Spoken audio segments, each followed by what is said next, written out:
Merci d'être venu assister à cette deuxième conférence. Vous venez de l'entendre, le thème les eaux pluviales, enjeux, solutions techniques et environnementales sur le territoire de Vichy Communauté.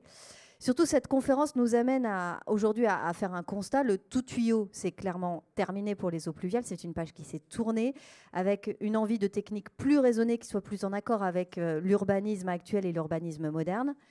Pour mettre en place, pour mettre en œuvre ces nouvelles techniques, il faut une vraie volonté politique. C'est ce qui s'est passé à Vichy. Pour en parler avec moi, j'ai autour de moi Christine Morin, directrice des services assainissement et gestion des déchets. Bonjour Christine. Et Stéphane Panin, directeur général adjoint du pôle environnement et mobilité durable. Bonjour. Alors, leur intervention va se dérouler en deux grands axes. Tout d'abord, une présentation du territoire et de la collectivité de cette communauté d'agglomération de Vichy, puis la récente démarche de la gestion intégrée des eaux pluviales. Et la partie la plus intéressante, celle qu'on attend avec impatience, ce sont vos questions à la fin. Pour la première partie, celle de la présentation, je laisse la parole à Christine Morin. Bonjour à toutes et à tous. Je suis donc Christine Morin.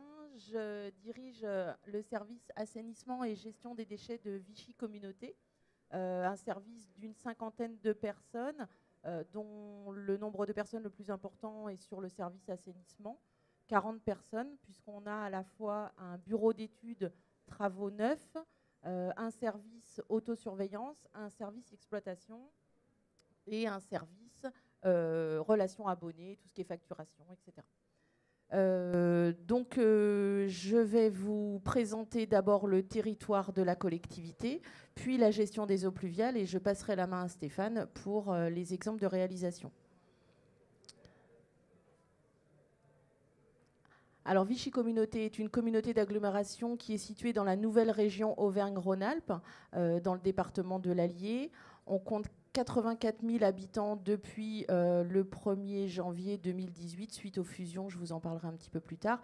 Et nous avons 39 communes sur ce territoire. Alors là, vous avez la nouvelle région Auvergne-Rhône-Alpes. Alors le but, c'est de nous trouver. Non, c'est une blague. Je vais me lever parce que pour que vous voyez où on est situé. Donc l'Allier est ici et la communauté d'agglomération de Vichy Communauté est située au sud de ce département, avec toute cette grande région désormais Auvergne-Rhône-Alpes. Alors je vous ai remis l'ancienne...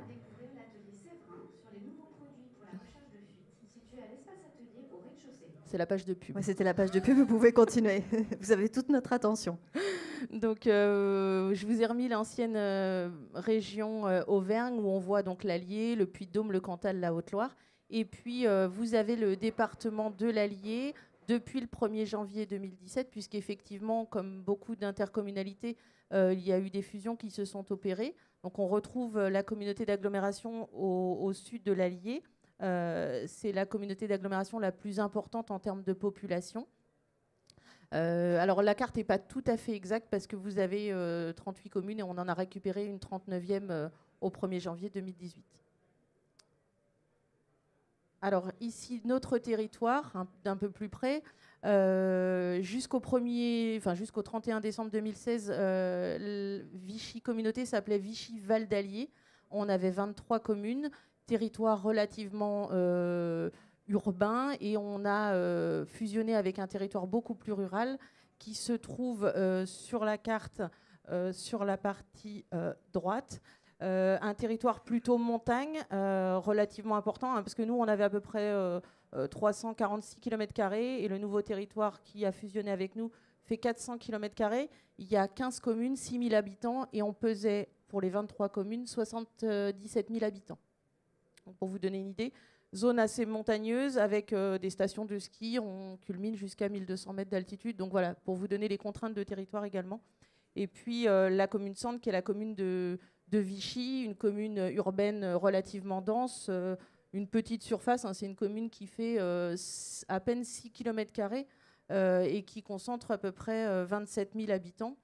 La plus grande commune du coup en termes de surface étant la commune d'Arfeuil, hein, vous la voyez sur l'ancien territoire de la montagne bourbonnaise, et cette commune présente que 673 habitants. Voilà. Donc je vais vous détailler un peu plus la gestion des eaux pluviales. Il faut savoir que Vichy Communauté est engagée dans une démarche territoire à risque important qui concerne en fait 15 000 habitants. On a 13% du territoire qui est exposé au risque inondation et c'est essentiellement la rivière Allier hein, qui concentre la majorité des enjeux, avec 11 000 personnes qui sont situées en zone inondable et 4 000 emplois qui sont impactés directement. Vous avez là une photo de Vichy en 2003 lors de phénomènes inondations importants.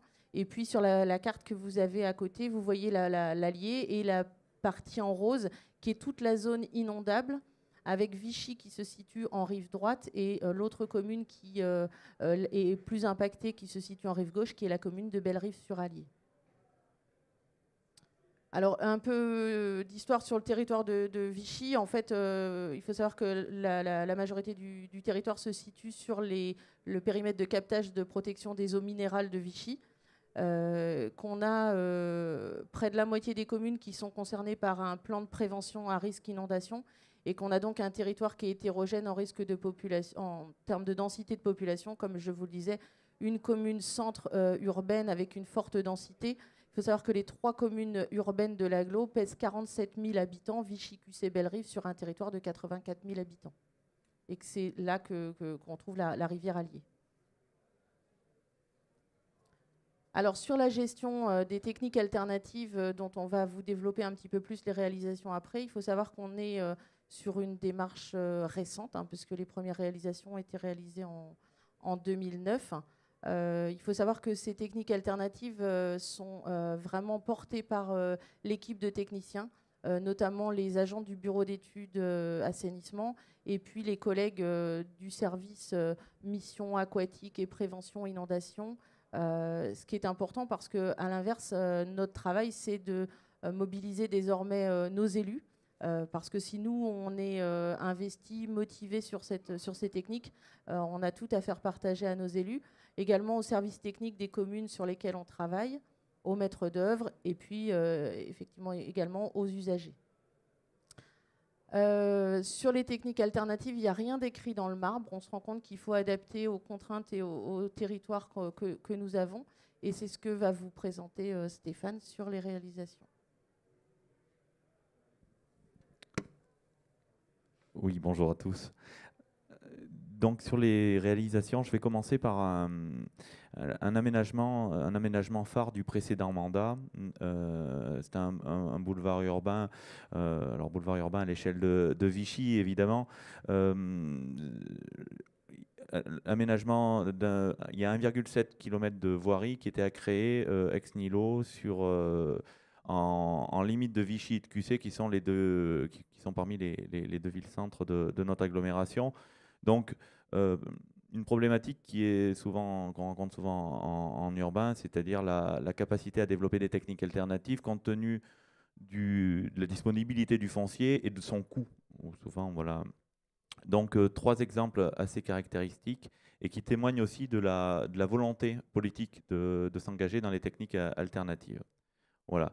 Le premier aménagement est une noue de 625 mètres carrés. Donc en fait, ce sont plutôt des bassins combinés.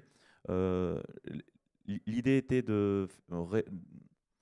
d'apporter une réponse aux contraintes réglementaires. Dans un aménagement de voirie est soumis à autorisation. Donc l'arrêté loi sur l'eau prévoyait une capacité de stockage, une gestion quantitative et qualitative des eaux. Les préconisations premières des bureaux d'études étaient de faire un bassin classique, tel qu'on peut le voir le long des routes et des autoroutes. S'agissant d'un milieu urbain, les élus voulaient se donner plus d'ambition. Voilà, donc c'est une réalisation, les travaux sont achevés en 2013, hein, donc là vous avez une photo des travaux. L'idée de cette noue est, bon, d'une part parce qu'on a un profil en long, donc c'est pas toujours évident d'avoir la capacité. Pour avoir la capacité, on a été obligé de combiner un certain nombre de bassins, donc un profil long tel que vous le voyez. La technique alternative, on est sur du bassin classique étanche parce qu'on doit une perméabilité par rapport au service de l'État. Mais ce qu'on a rajouté par-dessus, c'est-à-dire que en clair, on a été jusqu'à retirer toutes les argiles pour les remettre, parce que l'État, on est sur des sols qui sont en perméabilité limite, et l'État nous demande une garantie en termes de niveau de perméabilité. Et pour s'assurer qu'il n'y ait pas des phénomènes de renard ou d'infiltration dans la nappe, Christine, vous le disiez tout à l'heure, on est en périmètre de captage des eaux minérales, donc il y a une vigilance aussi à ce niveau. C'est un enjeu économique fort pour notre territoire. Donc les services de l'État, en particulièrement l'ARS, ils sont très vigilants et ils ont raison, puisque voilà, il n'est pas question de venir polluer les eaux thermales. Mais malgré tout, donc voilà le type d'aménagement. Vous avez sur la droite, on constate, c'est le lycée, c'est le plus gros lycée du territoire ex-Auvergne. Voilà, c'est un lycée qui a plus de 3000 élèves, le lycée de Presles, donc qui est aussi un équipement majeur de notre territoire. Le voilà une fois réalisé dans son intégration. Donc là, voilà, on est sur une contre-allée. Et je dirais, la particularité, c'est que on a mis la partie étanche, mais après, par-dessus, pour ralentir les écoulements, on a rajouté de la terre végétale et un système de drainage qui fait en fait que dès lors que les sols sont saturés, ils fonctionnent comme ils devraient fonctionner normalement, mais il y a quand même, on ralentit les temps de concentration sur les épisodes plus classiques de météo qui permet. Il faut savoir aussi que cet aménagement de voirie intervenait à un endroit où on est vraiment aux limites de Vichy. Vichy est donc au plus proche de la rivière Allier et comme un petit peu tous les territoires français, on a constaté une périurbanisation avec toutes les coteaux qui ont été urbanisés et donc on a des réseaux qui sont en limite de capacité. Donc on a dû faire face à une obligation réglementaire de stockage, mais il y a aussi une marche volontariste de ralentir les concentrations puisqu'on avait des débordements de réseau assez fréquemment et même en dessous des événements pluvieux décennales. Le deuxième aménagement qui peut-être est plus duplicable parce qu'en fait c'était un prolongement de rue, on voit qu'on est... Enfin, on le voit ou pas d'ailleurs parce que c'est pas très lisible, mais il y a une largeur de voirie qui est peut-être moins importante qu'elle l'était précédemment. On l'a appelé mixte. Pourquoi? Parce qu'il combine à la fois la noue, ce que l'on a vu précédemment, mais aussi les structures alvéolaires ultra légères. Donc, j'imagine que bon nombre d'entre vous savent ce que c'est. Vous pouvez en voir sur le salon. Donc, les fameuses sols, structures alvéolaires ultra légères. Et donc, on a combiné. L'idée est de pouvoir en fait recréer une noue, avoir l'infiltration de la noue, mais dès lors que la noue est saturée, là, ralentir le temps de concentration par des systèmes de casier qui donc permettent aussi de soulager les réseaux, puisque bien souvent, surtout sur de l'urbain dense, c'est les premiers 8 mm, on sait que si on les traite et qu'on on les retient, les premiers 8 mm de pluie, c'est cela qui pose souci. Donc voilà la réalisation, donc les casiers tels qu'ils ont été posés. Et puis après, vous vous retrouvez avec la finition. Donc, vous voyez que dans l'intégration, on est déjà sur quelque chose qui s'intègre plus facilement dans l'urbain parce qu'une des limites des techniques alternatives en urbain, ben voilà, dès lors qu'on requalifie une voie, ben on a un façade à façade qui nous est imposé et on n'a pas forcément la capacité de pouvoir intégrer ces techniques. Le dernier exemple donc, concernant l'aménagement du boulevard urbain concerne lui, alors là on est vraiment sur la capacité, vraiment sur la volonté de soulager les réseaux aval, puisque en aval direct de cet aménagement, on a la gare SNCF avec des passages dessous qui sont limités et des inondations qui étaient fréquentes à l'époque. Donc là aussi, alors on vous a mis une photo d'intégration, c'est la position en fait. Vous avez Vichy, vous voyez la rivière Allier en haut dans le coin, vous voyez la gare SNCF, et en fait ce que l'on ne voit pas sur la droite, c'est tout le coteau où en fait il y a eu de la périurbanisation et où on a effectivement artificialisé, imperméabilisé les sols, et ce qui fait que des réseaux qui fonctionnaient totalement bien sont aujourd'hui en limite de capacité et dépassés dès le moindre événement pluvieux un peu conséquent. Deuxième chose, le projet de boulevard urbain est un projet historique qui avait une vingtaine d'années, voire plus même. Certains diront qu'il avait même bien plus, parce qu'on en parlait, ce qui explique qu'il y avait une réserve foncière importante à l'emplacement de cette infrastructure. Et ici est développé des jardins ouvriers, comme souvent, parce que comme on ne peut pas construire, le terrain est réservé.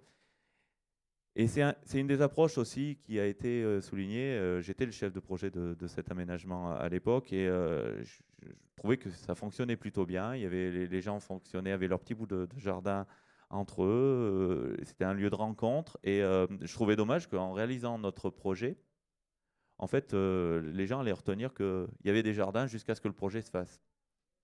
Les jardins étaient là grâce au projet quelque part, et au fait qu'ils ne se réalisent pas. Et donc là, on en avait parlé au président à l'époque en se disant, écoutez, c'est quand même dommage sur l'impact social, puisqu'on voulait aussi mesurer l'impact en termes de développement durable de notre aménagement, de se dire, ce que vont retenir les gens, en fait, c'est qu'avec le boulevard urbain, on a supprimé ces jardins. Donc sur la technique, donc c'est la structure alvéolaire ultra légère qui a été retenue, puisque c'était la seule, je dirais par force, parce que c'est la seule technique qui répondait en fait au cahier des charges. Vous voyez donc une galerie visitable, hein, c'était simplement pour... là vous avez... maintenant ça a évolué, hein, je vous dis ça date de 2013, c'est des choses qui ont... j'ai pu constater sur les salons qu'il y a vraiment des choses encore plus légères et plus efficaces. Vous vous rendez compte un petit peu de la hauteur, on est à 5,50 m de profondeur, avec pas mal de sources. Voilà quand il est terminé. Et voilà au final ce que ça devient. Et vous comprendrez pourquoi je faisais le rapport avec l'impact social et les jardins. C'est-à-dire qu'aujourd'hui, on s'est dit pourquoi pas en faire des jardins partagés. On a sollicité les riverains. Je ne vous cache pas que les utilisateurs de jardins nous disaient au début, parce que d'abord quand ils nous ont vu arriver sur un projet de 20 ans, on leur a dit bon ben voilà, le projet va démarrer. Ils me disent oui, mais effectivement, il y en a d'autres qui sont passés avant vous, qui nous ont dit que le projet allait démarrer aussi. Et puis, en fait, il n'a pas démarré. On les a encouragés à se mettre en association. On a financé, dans le cadre du projet, on a financé les petites cabanes parce qu'on voulait aussi que d'un point de vue intégration architecturale, ça soit pas... voilà, il y a un cahier des charges assez restrictif. Ils payent, je crois, 25 € ou 30 € à l'année pour avoir leur bout de parcelle. Le seul regret que j'ai, c'est qu'on n'ait pas pu connecter, puisqu'en fait, pour la gestion de l'eau, ils voulaient de l'eau potable. On leur a dit, écoutez, c'est pas trop l'esprit. De l'eau, il y en a en dessous, dans le volume mort. Ça serait bien qu'on puisse la pomper. Voilà, bon. C'était compliqué avec les services de l'État par rapport à ça. Donc, on a fait de la récupération d'eau de toiture et puis on leur le remplit tous les ans. Voilà, on va pomper de l'eau. Et voilà, donc un exemple d'intégration en urbain, voilà, ça a un coût, hein. Je ne dis pas que ça n'a pas un coût, mais au final, sur l'impact social, ça continue à vivre, ça vit bien, ça a trouvé sa jauge. Maintenant, on nous demande si on en fait d'autres. Voilà, on n'a pas toujours des projets qui permettent de faire ça, mais voilà, ça peut être des idées aussi d'intégration. Voilà, le bonheur est sous la pioche, hein, ça avait été assez couvert médiatiquement, puisque effectivement, voilà, vous voyez le boulevard sur la gauche et voilà comment ça s'intègre. Alors là, on va parler d'exemples qui sont plus communs et qui n'interviennent plutôt en réaction à des problèmes. Voilà, on a une ville, la ville du Vernet, donc située sur notre territoire, directement à proximité de Vichy, où en fait on avait une zone sensible aux inondations par débordement. Là aussi, périurbanisation, à chaque coup d'eau, les réseaux en capacité, en limite de capacité, et des débordements avec un bourg ancien, des caves, des inondations de caves, et là je dirais, enfin au mois d'août une ou deux fois, donc vous voyez ce qui a été mis en place. Donc on constate, on voit le DO donc pour déverseur d'orage, hein, pour les non-initiés, et en fait on vient dégager ça sur une noue paysagère, et là on est sur ce qu'on appelle une noue paysagère accessible, c'est-à-dire que ça fonctionne bien avec un déverseur d'orage, c'est-à-dire que les premières gouttes ne passent pas par cet ouvrage. C'est simplement dès lors que le débit n'est plus compatible avec ce que peut accepter l'aval, On en voit dans ce niveau. On a eu la chance, en cours de réalisation, de pouvoir le tester, comme vous le voyez. Et ça permet d'avoir des équipements publics qui, toute l'année, fonctionnent bien. Voilà. De toute façon, c'est un petit peu comme les bassins d'orage. Tout le monde vous dira que, mais attendez, il n'y a jamais d'eau dedans. Oui, parce qu'en fait, en général, quand il y a un événement pluvieux de ce type, on reste chez soi. Et que voilà, il remplit sa fonction pendant quelques minutes et après il rend rapidement au milieu. Donc voilà, je passe très vite, on pourra y revenir si vous avez des questions. Là, c'est une zone d'extension parce que du coup, le maire se dit, mais on est toujours dans... Et si, du coup, on limite le développement urbain parce qu'on a dit, oui, mais avec ça, si j'étends là, nous, est-ce que... Voilà, donc on va l'étendre parce qu'il a aussi trouvé sa vocation en termes d'espace public. Voilà, sans forcément en continuant je dirais, essayer de saisir toute opportunité de développer des techniques alternatives, parce que la technique alternative, c'est vraiment, dès la première goutte, je veux dire, sur un parking, renvoyer dans une fosse d'arbre une partie des eaux, quitte à ce qu'elle soit reprise par le réseau dès lors qu'il est dépassé, ben, c'est déjà de la technique alternative et ça participe de l'ensemble du système. La commune de QC, nous, paysagère, alors vous voyez, effectivement, on pourrait penser que c'est un parking. En fait, juste 15 mètres en amont du camion jaune, là, il y a un gros parking qui lui est aménagé.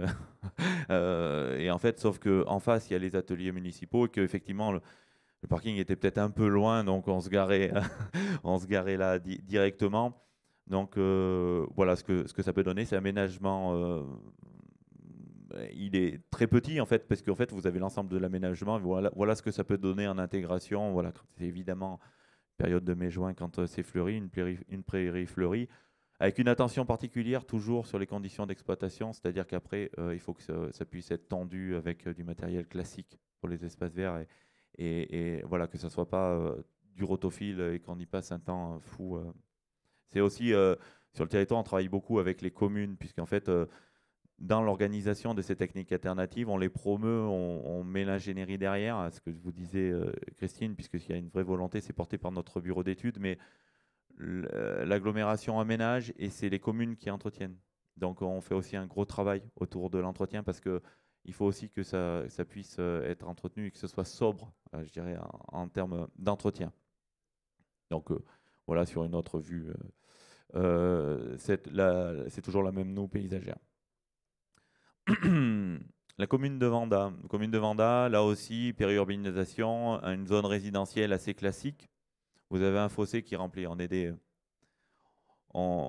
gros promoteurs du fossé à l'agglo.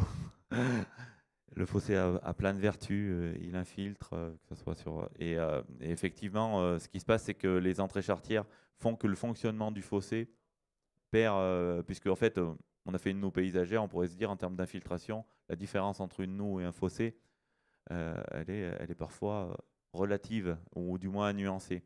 Sauf que souvent, quand il y a des entrées charretières, les dispositifs, les aqueducs, soit se bouchent, entraînent des débordements.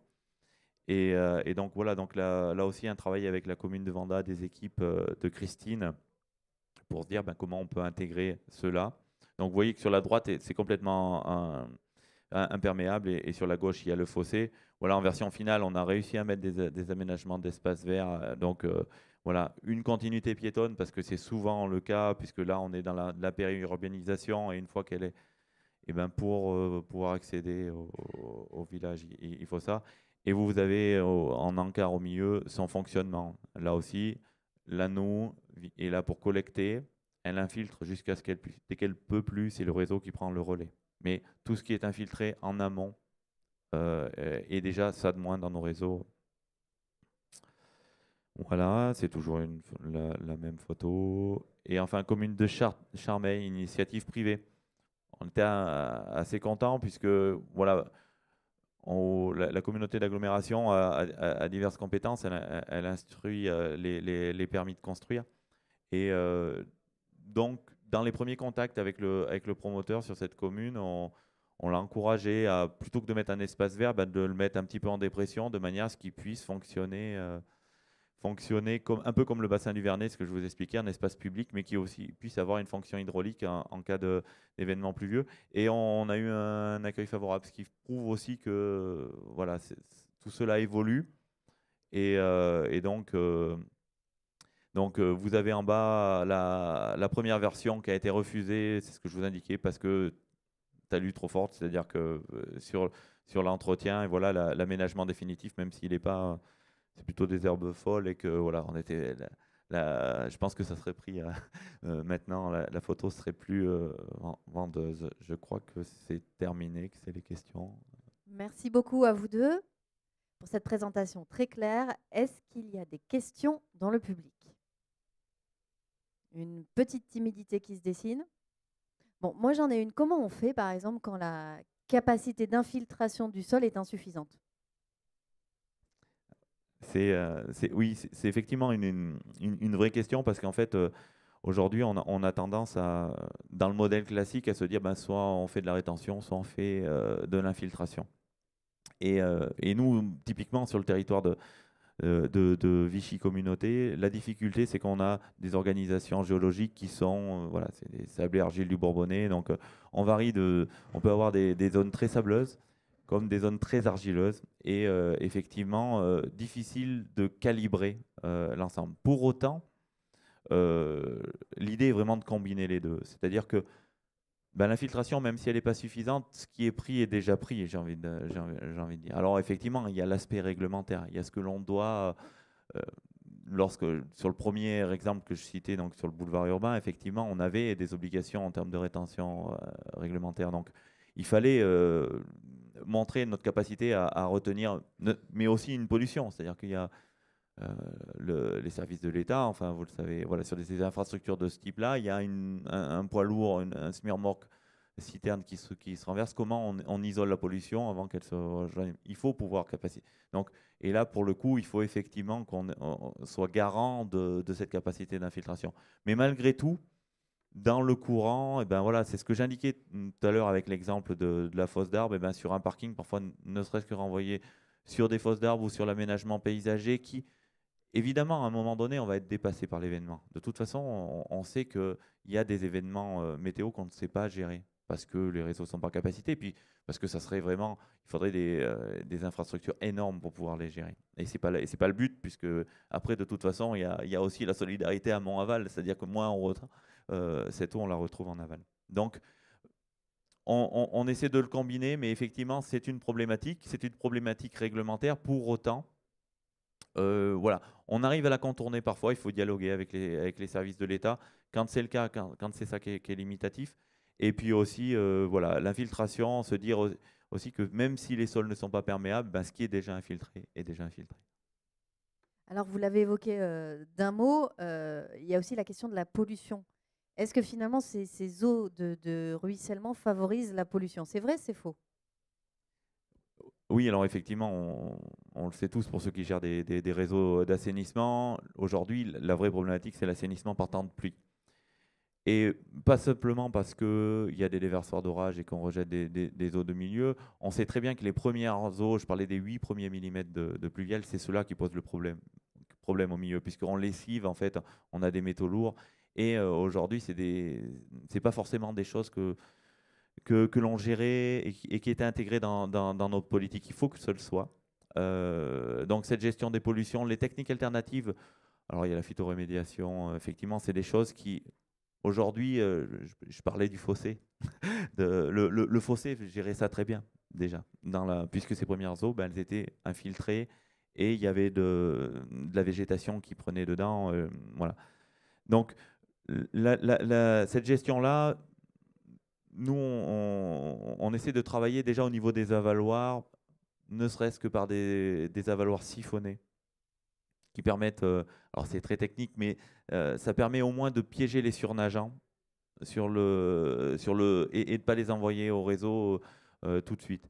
Mais c'est une des problématiques et très franchement, on n'a pas encore toutes les réponses par rapport à ça et on sait qu'on va être attendu par contre là-dessus. Je parlais tout à l'heure du périmètre de captage des eaux minérales. On sait que l'ARS nous regarde beaucoup plus. sur nos rejets d'eau pluviale plutôt que sur nos stations qui, au final, partant sec, aujourd'hui, tout se passe bien. Et partant de pluie, effectivement, les déversoirs d'orage, si on utilise le milieu qu'on rejette trop, effectivement, ça peut poser des problèmes. Est-ce que vous avez une petite question ou moi je peux continuer? J'en ai plein. Ah, j'arrive.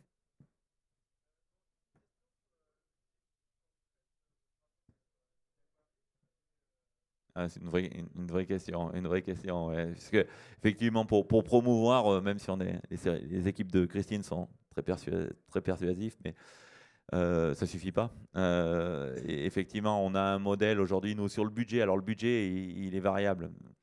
Les techniques alternatives, quand on est sur des espaces publics en dépression, c'est du terrassement.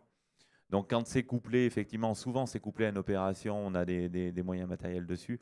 Aujourd'hui, dans le modèle de Vichy Communauté, c'est l'agglomération qui porte cette démarche volontaire, qui réalise ces techniques, et c'est entretenu par les services municipaux. Mais aujourd'hui, il n'y a pas de règles. On est sur un fonctionnement, je crois que c'est un groupe de travail dans le cadre des commissions que l'on a qui a validé ce principe.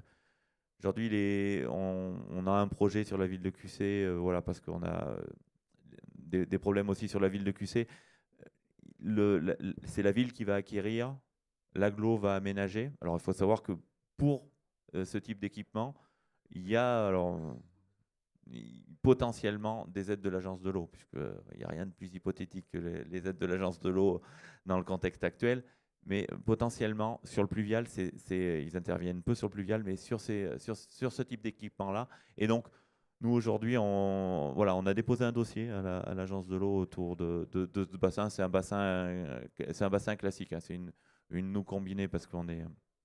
Mais voilà. Mais le financement, aujourd'hui, c'est une démarche volontariste qui est portée par le budget général de Vichy Communauté, puisqu'on est sur du pluvial et voilà, avec tout le débat qui entoure le pluvial, de savoir. J'ai envie de compléter cette question. Ça pèse tout de même sur les communes avec le foncier, l'emprise foncière. Comment on fait ces choix? Effectivement, mais c'est vraiment une politique volontariste, mais c'est aussi la politique de nos élus communautaires, hein. Je vois qu'il y en a qui nous ont rejoints dans la salle. Oui, on a une identité forte autour de la santé et du bien-être à Vichy. Cette politique participe autour de l'eau. On parle de notre rivière alliée, de l'eau thermale. Donc effectivement, je vous rejoins, on est suivi, nous les techniciens, là-dessus. Les budgets sont mis en face, puisque sur le budget général, ça pèse, hein. On sait toute la difficulté que l'on a à financer la compétence pluviale, hein, compétence partagée. On voit bien, ça ressort avec GEMAPI, mais on n'arrivera, je pense, pas au bout. Il faut savoir qu'il y a une volonté aussi politique, et ça qui est historique au niveau de l'agglomération, vous savez, la solidarité de l'agglomération vers ses communes, de l'exercer à travers ses compétences. La compétence pluviale et également aussi, voilà, avec tout ce que ça a autour, les techniques alternatives. Mais c'est vraiment une démarche volontariste. Si je peux juste rajouter par rapport à la capacité foncière, la plupart des communes sont engagées dans des PLU et on est associé à ces révisions de PLU. On essaye de mobiliser aussi les élus pour garder des parcelles, avoir des parcelles réservées pour réaliser ce type d'aménagement, pour éviter après de se retrouver avec un manque justement de foncier. Donc on travaille avec les élus en amont, ça fonctionne plutôt pas mal, ils sont plutôt réceptifs. Ouais. Est-ce que vous avez une question, monsieur ?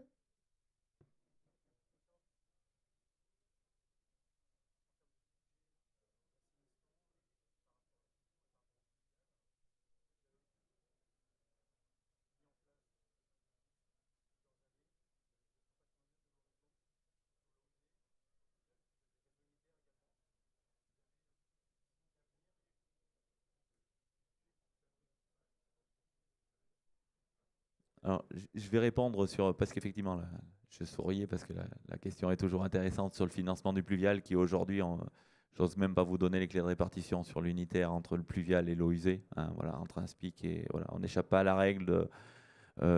effectivement, on fait porter à l'usager, puisqu'en fait, les diamètres, la grosseur des diamètres de l'unitaire sont essentiellement liés au pluvial. On sait tous que voilà, le réseau d'eau usée. Donc, pour répondre à votre question, et là, il y a un gros travail qui est fait par les équipes en fait, de prospective. En fait, on travaille sur des prospectives à 4 ans, 5 ans, je crois, Christine. 5 ans.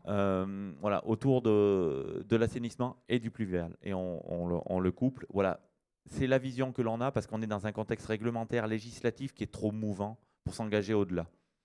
On a aussi une volonté alors que là, c'est plutôt sur la partie assainissement, puisqu'on est dans un SPIC aujourd'hui, on s'engage sur 5%, parfois même un peu plus, de réduction des crédits de fonctionnement tous les ans.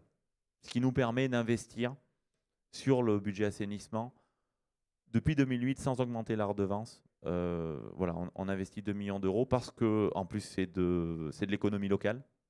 On a vraiment un taux de captage de l'économie locale qui dépasse certaines années 90%, puisque c'est du TP. Et c'est une démarche volontariste et c'est vraiment ce que politiquement on nous demande. On le couple au pluvial. Effectivement, au niveau du pluvial, voilà, je ne sais pas à l'échelle si ça vous... C'est difficile parce que tout est question d'échelle, mais on est globalement à 2 millions d'investissements sur l'assainissement, 1 million sur le pluvial. Étant entendu que la répartition sur de l'unitaire, voilà, on fait des travaux sur du séparatif. Vous avez compris effectivement que bien souvent, quand on refait un unitaire enfin, quand on fait du séparatif, si l'unitaire est bon, on le garde en pluvial et on refait de l'eau usée, voilà, avec un diamètre moindre. Mais sur ce financement-là, voilà, on travaille à 5 ans en accompagnement des communes. On a un budget fort sur l'extension de réseau, qui est souvent la demande, l'accompagnement des projets de voirie, c'est-à-dire que le maire va refaire sa rue, on inspecte les réseaux. Vous savez, quand on peut se mettre voilà, sur l'âge des réseaux, si on se disait que tous les réseaux qui ont plus de 50 ans sur notre territoire, on se ferait peur sur ce qu'il faut mobiliser. Donc on essaie d'avoir une gestion patrimoniale, on la réoriente, c'est-à-dire que plutôt que de faire de l'extension, on essaye de rééquilibrer avec la réhabilitation. Et puis surtout, de travailler sur l'assainissement par temps de pluie, parce qu'on sait que là, on va être là-dessus. Et l'aspect qualitatif qui rejoint la question de pollution du pluvial, parce que là, on va être attendu. On sait très bien que voilà, ce que pense l'Europe de ça, de l'impact au milieu que ça peut avoir. Donc, c'est vraiment là-dessus qu'il faut travailler. Madame ?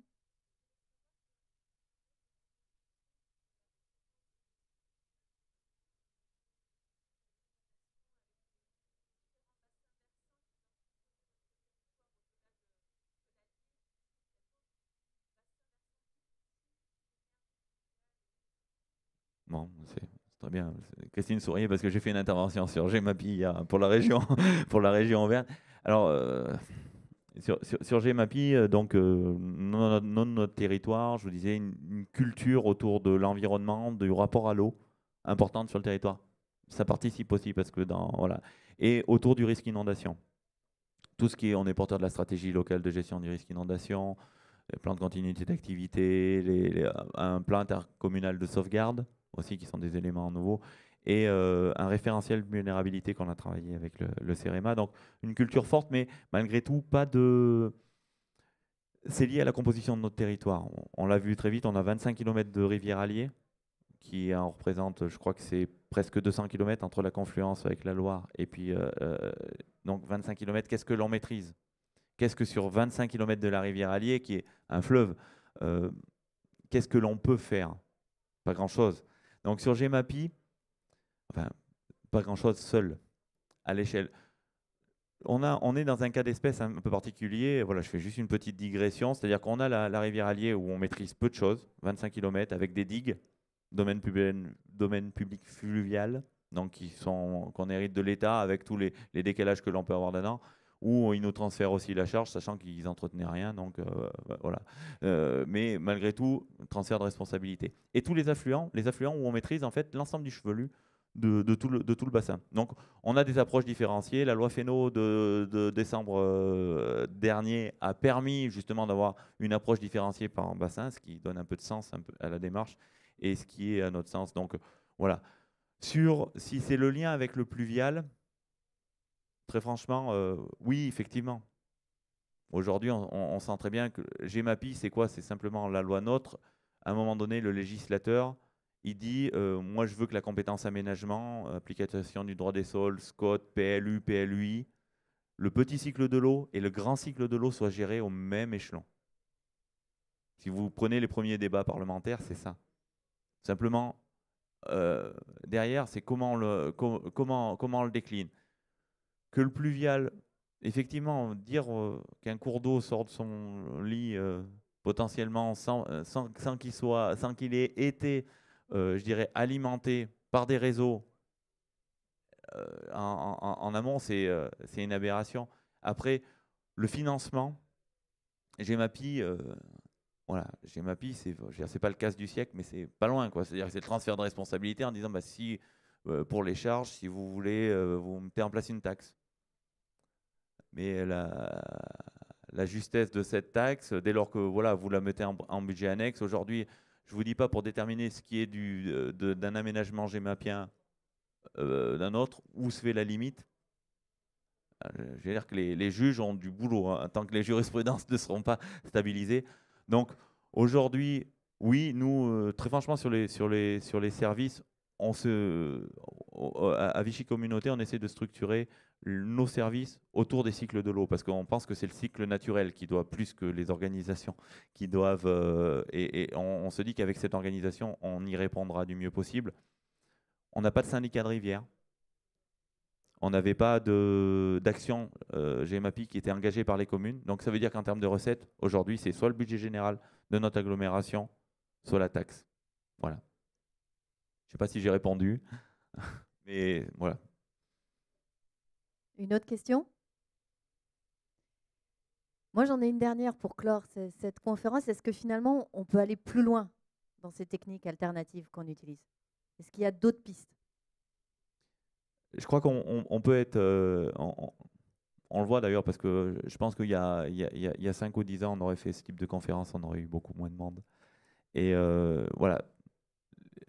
Les mentalités évoluent, c'est dans le partage où on peut évoluer. On a un programme de rénovation urbaine sur l'agglomération. Christine pourra en parler. Les équipes ont beaucoup travaillé là-dessus.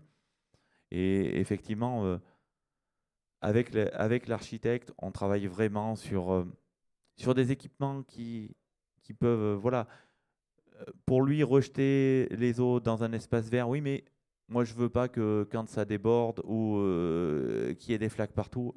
Aujourd'hui, je crois que l'usager, la population on le voit avec le zéro phyto. Je veux dire, voilà, il y a une évolution de notre société par rapport à ça. De se dire, bah, peut-être que oui, effectivement, il y a 2-3 mauvaises herbes et je les arrache, ou alors pourquoi pas je les laisse et tant que je peux vivre avec. Donc, je pense que c'est dans le partage, dans la volonté de se dire, surtout, il n'y a pas de petits équipements inutiles. Voilà, c'est vraiment l'accumulation, la somme de ces équipements qui permet justement l'efficacité. Et voilà, c'est vraiment dans tout un système. Et voilà, et nous, on le découvre aussi au fur et à mesure. Et comme le disait Christine, il n'y a pas de modèle exposé à le faire. Voilà.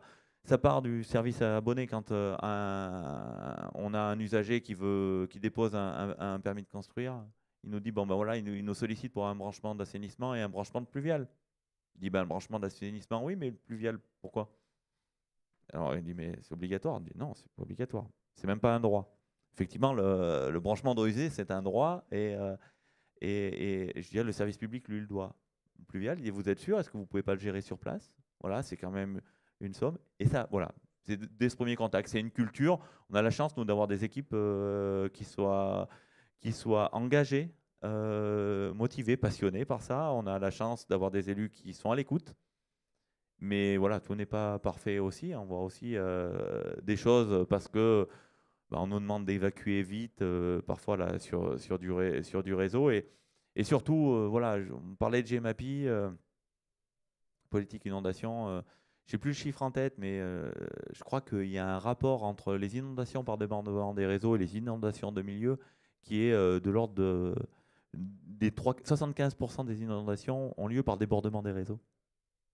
Et en fait, voilà, la loi GEMAPI, on se focalise sur le milieu. C'est important le milieu, mais voilà, l'essentiel est aussi peut-être ailleurs. Je vais vous dire merci. Merci beaucoup à tous.